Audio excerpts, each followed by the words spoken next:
Knee pain, ankle pain, lower back pain, hip pain, it could be coming from your feet. Now in this video, I'm gonna show you how to mobilize your feet and strengthen them so you don't have to worry about that.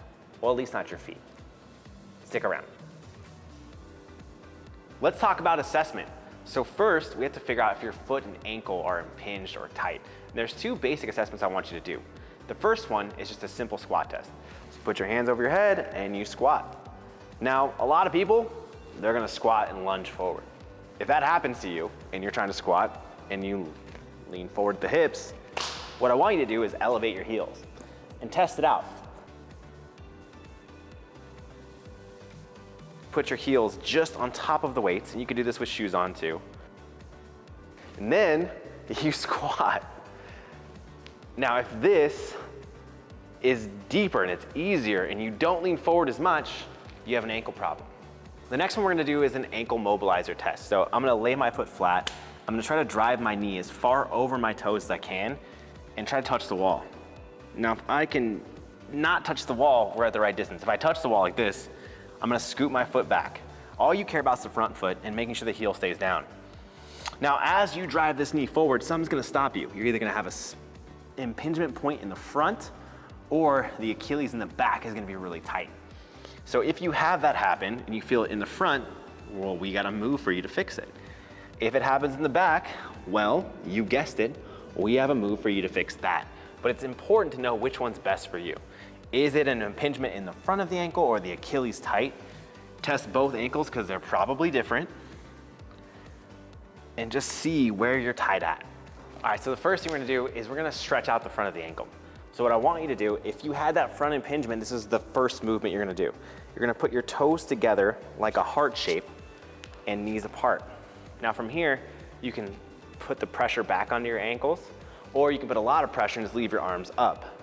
Then you're going to sit up and sit back down, stretching the front of the ankles, nice and easy. Stay within your range of motion. If all you could do is this, because your ankles are so tight, then just stay here. But do 5 to 10 reps and just stretch out the front of those ankles. I've padded the front of my knees to give it a little bit more pressure here. If you have a pillow at home or even a knee pad, this is an easy movement to really stretch out the back of those ankles or the front of those ankles. The next move is for a tight calf or Achilles. Now, if that's you, I would recommend getting a voodoo floss band. This is like foam rolling every single angle at the same time. It's amazing. And then with this band, you just wrap it around your ankle, starting from the bottom. Don't let any of your meat show through.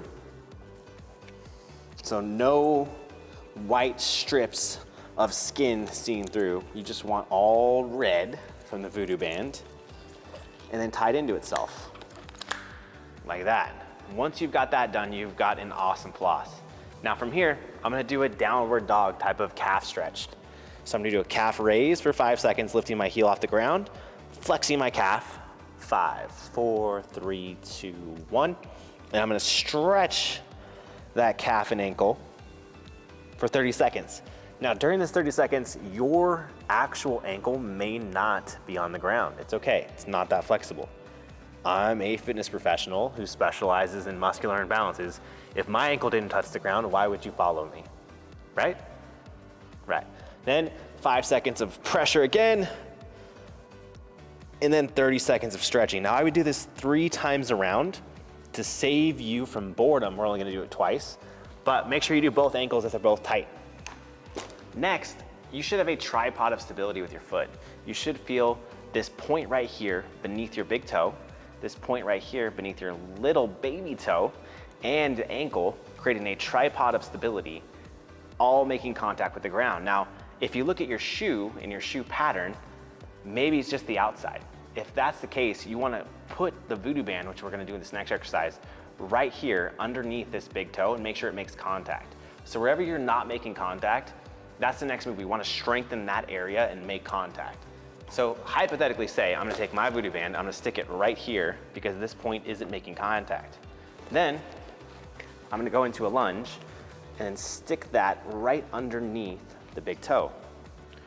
From here, in this lunge, I'm gonna pull away so that I have to keep contact with this the whole entire time. Otherwise, it's gonna pull out. Now from here, I'm gonna take my knee from neutral, so straight, to out, away from center. This is going to help me grip. It should activate my glute. It's gonna strengthen all the muscles in my foot. And I recommend doing at least 10 reps, nice and slow each side. And remember, make sure you're checking the pressure point on your foot where you're not making contact in your squat, or just look at your shoes and see where the wear pattern is at. This last move is something I learned from Squat University for collapsing ankles. It's an amazing exercise. I've been using it ever since, so thank you guys. This one, you place the band around the ankles at the very base. It's going to try to collapse the ankles in. You want to keep your toes as straight as possible. If you have to outside shade them a little bit, it's okay. And you want to pause and do isometric holds in your squat.